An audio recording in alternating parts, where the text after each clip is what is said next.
Huwag naman sana ano ho, pero malungkot itong pangyayaring ito. Hindi biro itong nangyaring lindol diyan sa Mindanao. General Santos City ata ang pinakasentro. At syempre, damay yung ibang lugar diyan sa Davao at sa Mindanao nga. Noong nakaraang araw, meron pong kumakalat na balita, mga post sa social media na kuno ay suspended nga ang klase.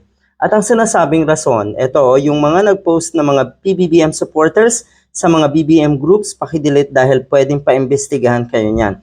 Ang sinasabi kasi, ang pasimuno daw neto ay etong mga DDS. Bakit ikamo?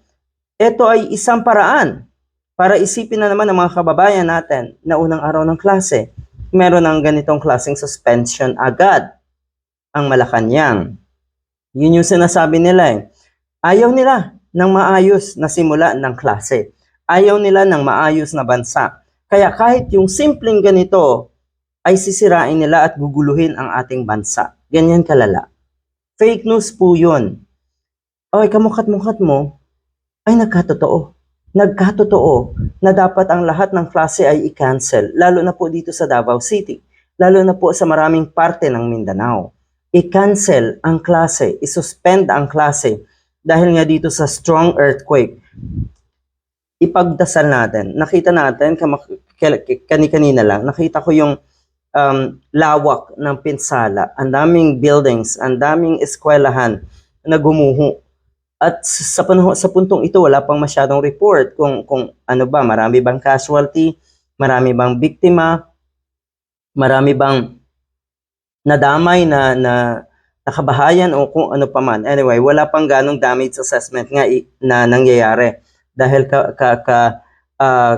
re-report nga lang netong pangyayaring ito. Pero tignan nating maigi ha. Tignan nating maigi. Nagkatotoo yung hiling netong mga kababayan natin na isuspend ang klase. Ayan, pinagbigyan kayo. Pero wag sana, no? Wag sana nating isipin na ito ay